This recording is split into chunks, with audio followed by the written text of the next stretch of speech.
Assalamualaikum warahmatullahi taala wabarakatuh. Kita akan bahas tentang alif menurut ilmu tauhid. Ada alif menurut ilmu tauhid, ada alif menurut ilmu Nur Muhammad, ada juga alif menurut kaji-kaji diri. Jadi sebenarnya alif ini dari sinilah kita berasal, ya.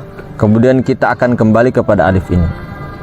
Alif yang dimaksud adalah alif dalam kajian tauhid, ya. Jadi kalau dalam kajian tauhid itu alif itu adalah zat maha tunggal. Jadi wahdaniyah. Nah, kemudian kita di sini tidak hanya mengkaji-kaji saja huruf yang alif itu, namun betul-betul dipahami, dimaknai dan diresapi lalu disadari apa makna sebenarnya itu. Jadi bagi orang-orang yang sudah menempuh perjalanan spiritual, baik itu dalam lahiriah maupun batiniah, baik itu dalam suluknya, dalam perjalanan lahir seperti jalan kaki, seperti dia mencari suatu keilmuan, baik itu di kitab ataupun di guru ataupun dimanapun. Nah, kemudian orang-orang yang betul-betul mendalami secara batiniah perjalanannya hingga menemukan zat yang maha tunggal itu, maka zat yang maha tunggal itulah hadirin yang dinamakan Allah Subhanahu wa taala.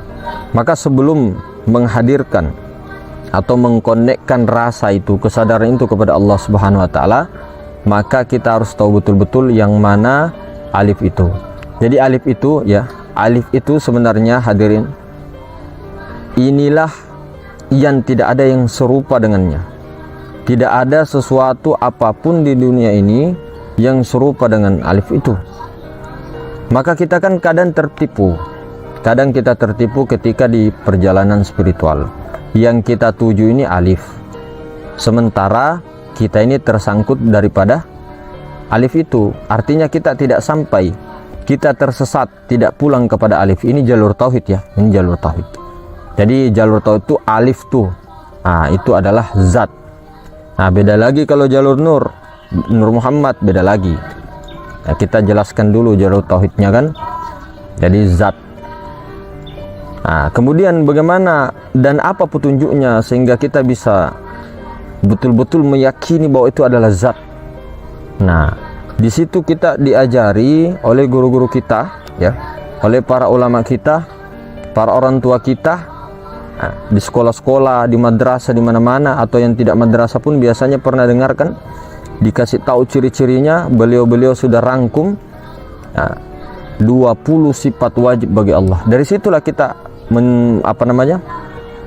mengiktikadkan daripada dasar keimanan kita, ketauhidan kita kepada Allah Subhanahu wa taala.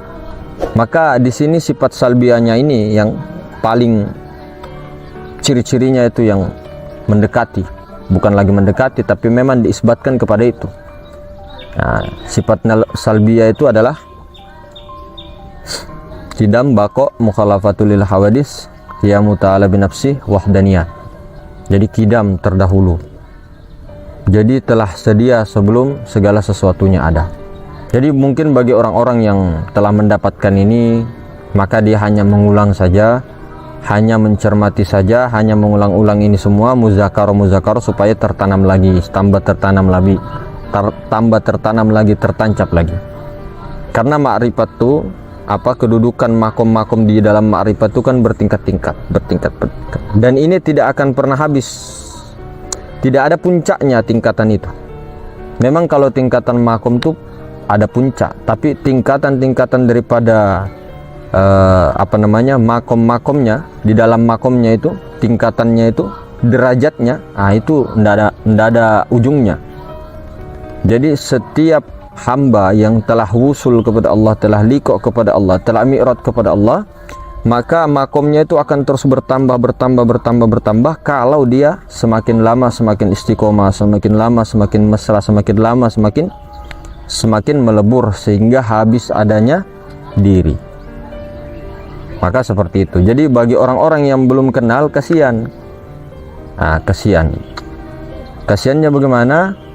Karena ketika menyebut nama Allah biasanya tidak ada rasa apa-apa, karena betul-betul tidak menyaksikan.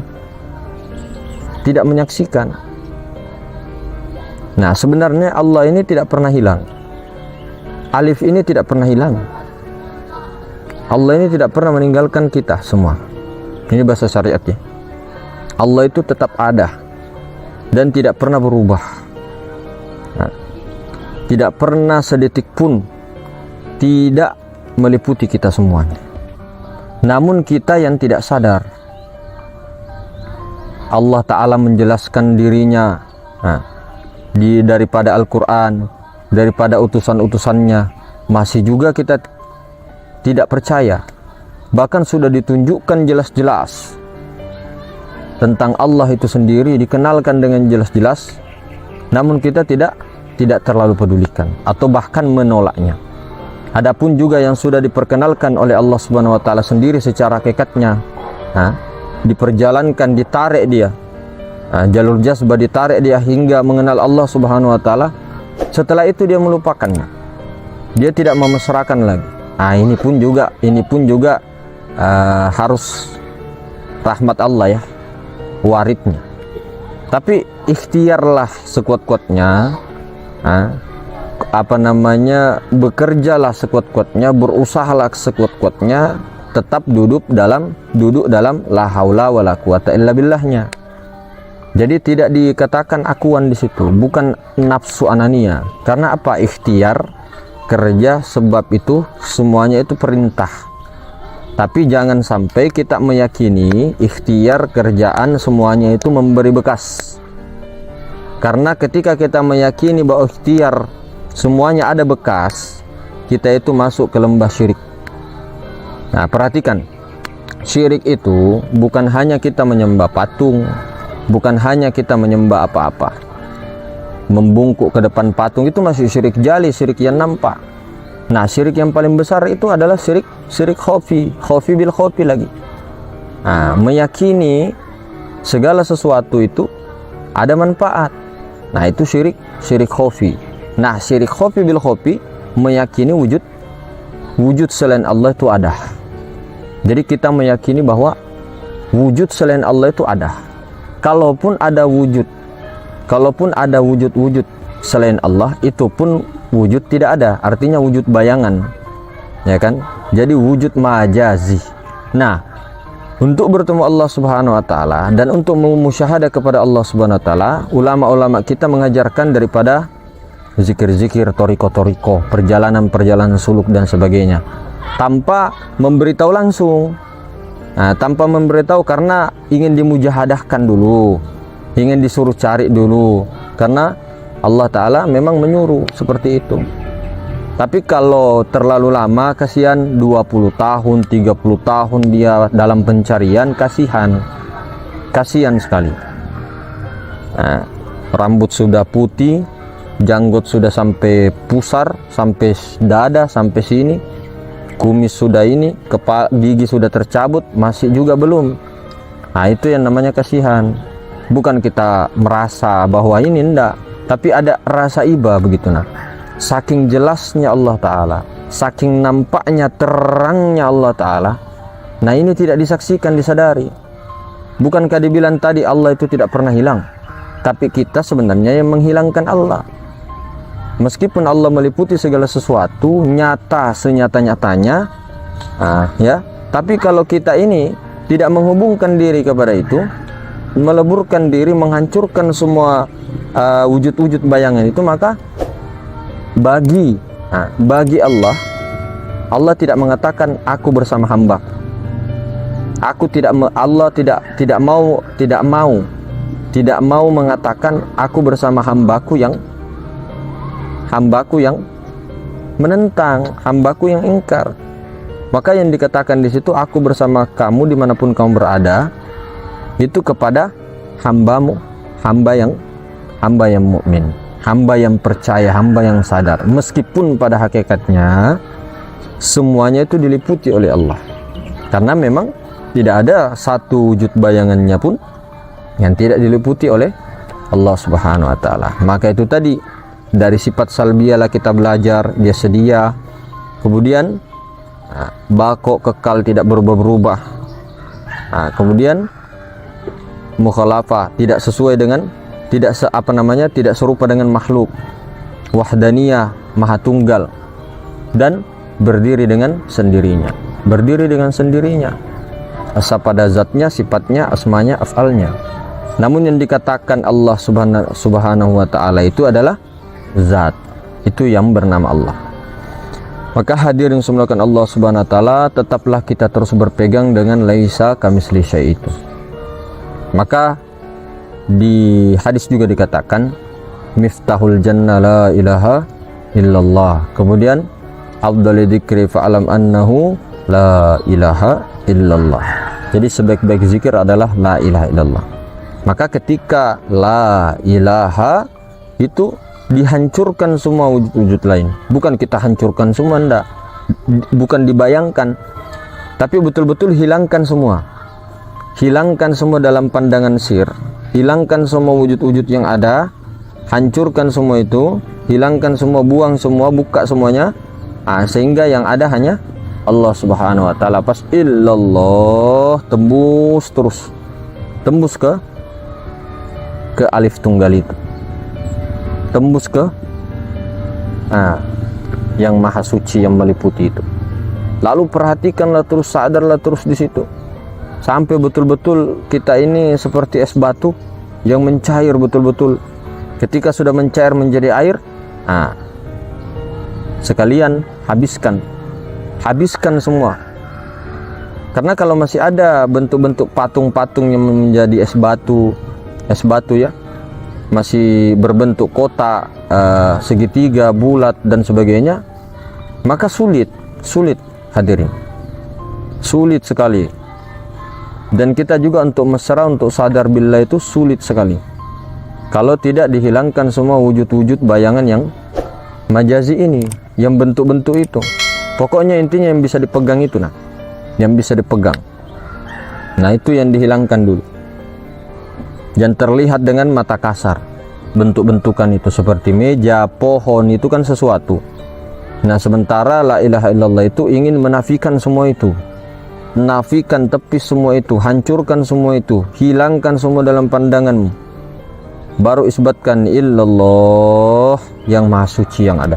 Hanya Allah yang ada, hanya Allah yang ada, hanya Allah yang ada. Ingat siapa Allah? Laisa kamitslihi syai'un. Nah, berpeganglah di laisa kamitslihi syai'. Tidak serupa dengan sesuatu. Kalau af'al, itu makhluk. Af'al itu makhluk, asma itu makhluk, kan sudah dibahas toh. Nah, itu kalau dari jalur tauhid itu alif. Alif. Nah, alif ini bernyata kepada insan itu menjadi rahasia. Zat, kedudukannya di dalam pusar. Nah, itu kedudukan saja. Kedudukannya pada insan di dalam pusar. Kemudian nyata dia menjadi api, unsur pada manusia. Nyata lagi menjadi darah. Begitu. Kemudian sifat. Sifatnya lagi itu lambangnya lam awal. Tadi kan zat, lambangnya alif. Kalau sifat lambangnya lam awal. Lam awal ini nyata kepada diri adalah nyawa, nafas naik turun. Nyata lagi kepada angin. Begitu terus sama dengan asma'nya, yaitu lam akhir, menjadi hati. Hati menjadi air. Begitu juga dengan af'alnya, huruf H simbolnya ya, menjadi batang tubuh. Kemudian nyata menjadi tanah. Begitu. Jadi api, angin, air, tanah. Kemudian zat, sifat, asma, af'al, alif, lam, ha. Itu kalau di jalur tauhid. Nah, kalau jalur Nur Muhammad, di jalur Nur atau di jalur yang katanya hakikat Muhammadiyah, itu kosong titik alif. Nah, kosong itu malah zat. Nah, sementara di sini di jalur tauhid alif, lam, ha. Nah, alif, ha ini kosong. Nah, ini simbol. Di jalur Nur Muhammad kosong titik alif. Nah, kebalik seperti kebalik. Jadi kalau di jalur tauhid itu alif, lam, ha. Kosong di sini. Malah alifnya di atas. Tapi kalau jalur Nur Muhammad, alifnya itu di bawah. Kosong, titik satu kan, baru titik dua, baru alif. Nah, kosong, titik dua, baru alif. baru jadi alif. Jadi zat, sifat, asma, af'al. Nah, ketika perbedaan seperti ini kan dilihat daripada jalurnya. Jalur tauhid kah dia atau jalur nur kah dia? Mau jalur kemana ini? Jadi ketika jalur tauhid itu lambang zat itu adalah alif. Nah, namun ketika jalur Nur Muhammad maka lambang alif itu adalah af'al. Nah, seperti itu. Nah, maka jangan heran ketika di jalur tauhid itu adalah kita ini yang huruf H ini, batang tubuh ini huruf H, artinya kosong. Kosong itu betul-betul tidak ada, artinya makhluk kan. Nah, sementara kosongnya di jalur Nur Muhammad itu bukan kosong, artinya latain. Belum tentu, latain, belum nyata, belum bernyata zat Allah Subhanahu wa taala. Artinya kosong itu bukan tidak ada, artinya tidak pernah tidak ada kalau di jalur Nur Muhammad. Nah, kalau di jalur tauhid H itu kosong, af'al, martabat, makhluk.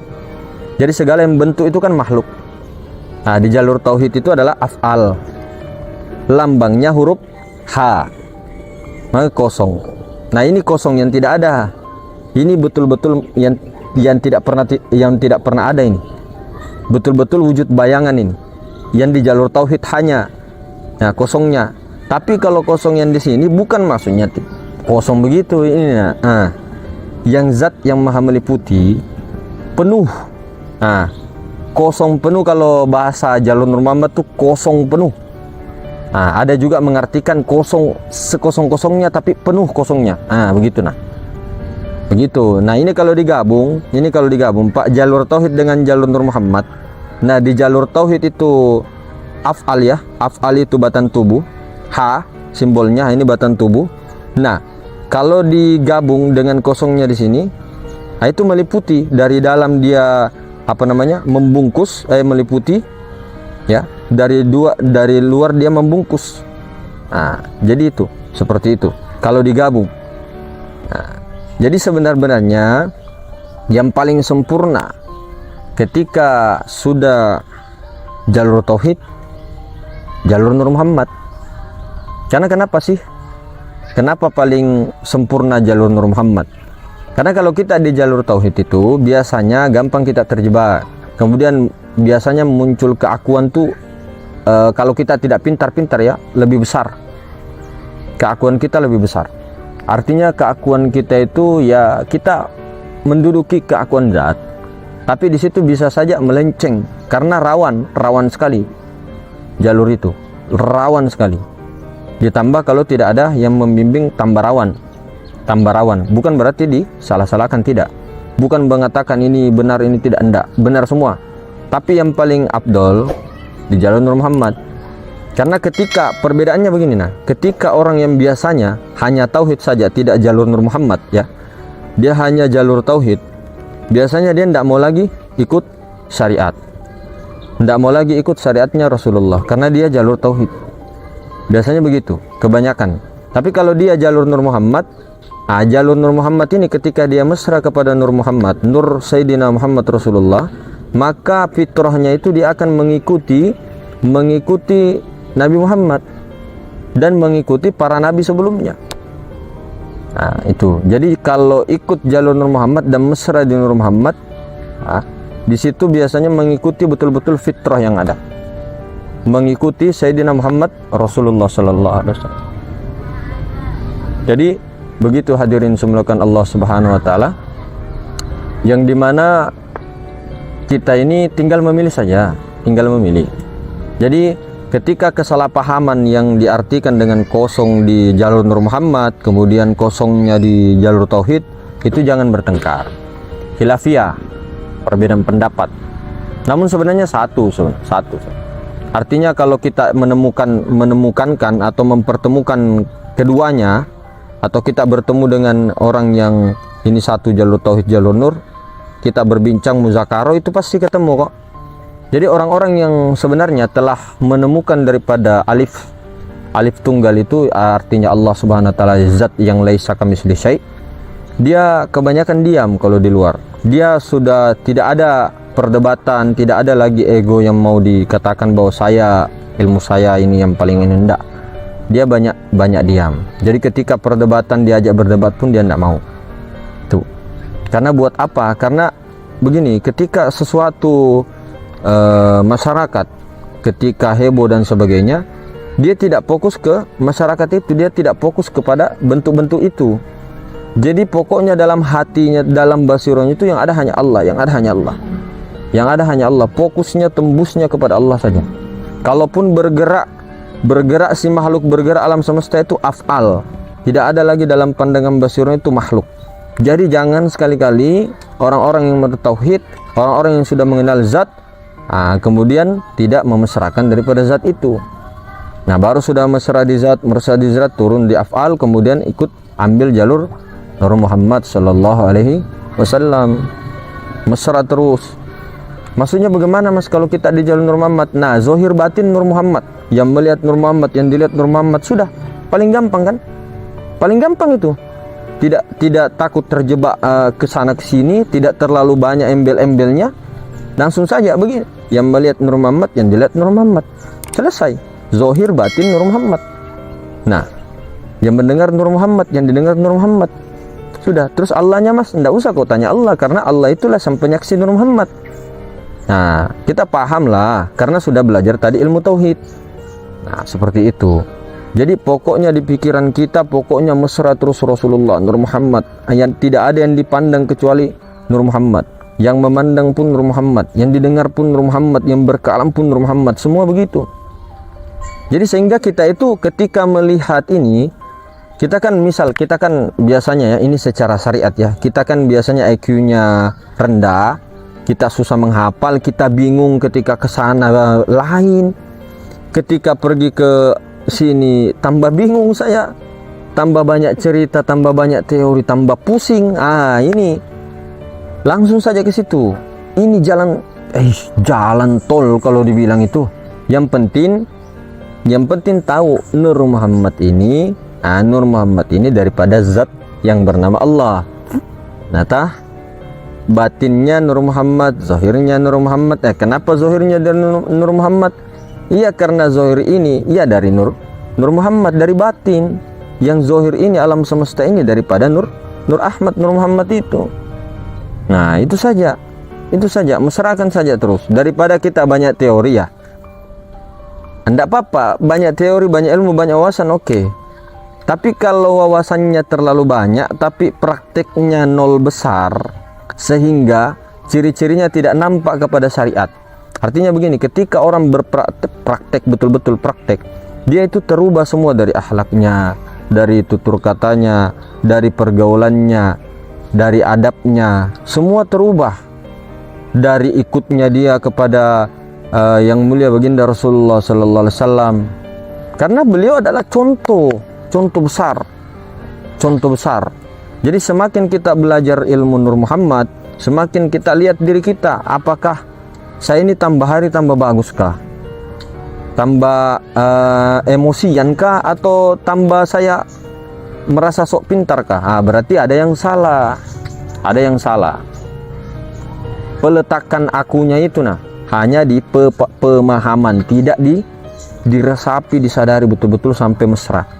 Karena mesranya itu hadirin semulakan, tidak 1 jam 2 jam kita belajar terus langsung duduk di akunya Nur Muhammad, belum. Karena kita masih belum mesra, masih jauh sekali. Akui, karena kita ini banyak lalainya. Nah, daripada kita sibuk mencari, apalagi umur kita sudah 70 ya, 60. Yang penting itu saja intinya, musyahadah sampai fana. Nah, kemudian yakini, yang kedua, yakini jangan sampai berpisah dengan jasmania kalau meninggal. Jangan. Karena ini kenyataan Nur Muhammad. Nah, ini Nur Muhammad jangan dikatakan ini adalah tanah. Jangan. Tidak ada lagi istilah ini tanah. Tidak ada lagi istilah ini tubuh, tidak ada lagi istilah. Kalau di ilmu Nur Muhammad itu haram kita melihat ini darah, daging, kulit, bulu, otak, itu hilang sudah. Ya memang masih ada ya, memang ini kan syariatnya tangan ini kan rambut. Pokoknya haram sebenarnya ilmu Nur Muhammad itu melihat dalam pandangan sirnya ini tangan, ini apa enggak. Kalau dalam syariat boleh disebut ini tangan, ini daun, ini rambut, ya tah.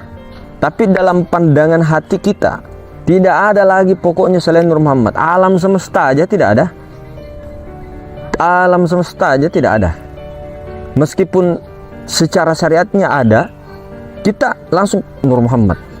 Ini yang mau dijaga. Bukan terlalu banyak teori, tapi prakteknya kosong. Sehingga apa? Oke, join. Oke, berdebat malam ini. Temanya ini, kita berdebat. Oh enggak, menurut saya begini. Aduh, buang-buang waktu. Ya terserah kalau kita mau begitu. Bagus juga sih untuk muzakaro atau apa. Kalau mau debat ya silakan, karena ada juga yang bidangnya di situ, terserah. Tapi kalau untuk kita daripada kita itu terlalu bingung kesana kemari lama, mesrakan dulu. Nah kalau nanti kalau sudah tertancap benar, akhlak berubah, sikap berubah, adab berubah, tambah apa namanya, tambah pengen seperti Rasulullah. Iya memang begitu fitrahnya Pak. Kalau belajar ilmu Nur Muhammad, semakin dia pengen ikut Rasulullah zahir batin. Jadi kalau ada orang belajar ilmu Nur Muhammad, nah, tidak mengikut daripada Rasulullah, lain lagi itu sudah nar, lain sudah itu. Paling anunya saya dia ambil keyakinannya saja, pemahamannya saja. Tapi kalau untuk kesadarannya itu belum mesra. Karena begitu fitrahnya, mau tidak mau kesadaran Nur Muhammad ini, nah, ketika dia sudah mesra, dia akan kembali kepada fitrahnya. Karena Allah mengutus Rasulullah, Nabi kita Muhammad SAW sebagai penyempurna seluruh alam semesta, sebagai manusia yang paling sempurna, mazhar paling sempurna untuk diikuti. Nah, dan beliau yang paling afalnya, yang paling sempurna. Bukan kita mengatakan Nabi Muhammad Allah, Rasulullah Allah. Aduh, salah paham itu orang. Tidak begitu ceritanya. Pahami dulu kata-kata. Tidaklah kita mengatakan Rasulullah itu Allah. Aduh, tidak. Jadi bukan begitu. Pahami dulu. Rasulullah itu kan ruh, ya tah?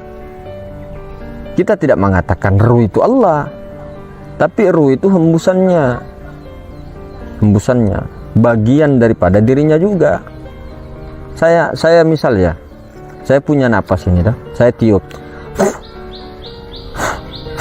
Nah, ini punya siapa? Ini secara syariat. Ini napas siapa? Napasku toh, napasnya si Rahmat. Saya yang tiup. Nah, kalau ada orang dua di sini, saya dengan misal si Muklis namanya di depan saya. Terus saya isap napas, kemudian saya hembuskan ke daun ini. Muklis itu diam. Berarti yang tiup ini siapa? Napas siapa? Secara syariat. Napas si Rahmat kan, napasku. Bukan napasnya. Itu kalau secara syariat. Nah, jadi memang hembusan daripada Allah, ruhullah, yaitu adalah sifat Allah. Dan itu bagian dari Allah. Bukan berarti Allah. Nah, sama dengan itu tadi, napasku, napas aku. Bukan aku, tapi napas itu kan bagian dari aku. Kalau tidak ada napas, bisakah saya menyebut aku? Begitu. Bagian dariku. Alam semesta bagian dariku. Ya toh?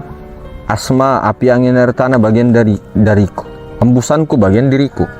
Zatku ya zat aku. Ya siapa itu aku sebenarnya?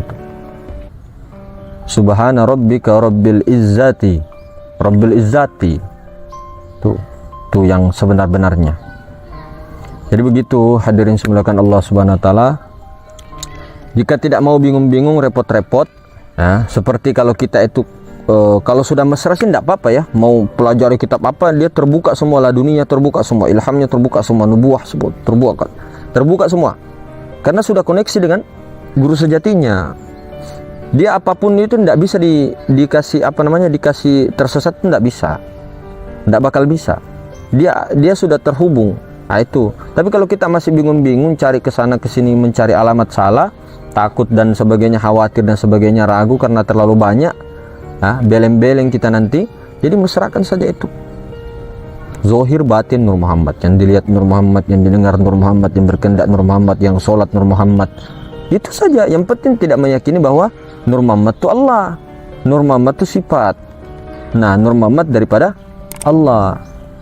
Nah, itu seperti mana hadis yang dikatakan daripada Sayyidina Jabir kemarin, ana Abul Arwah.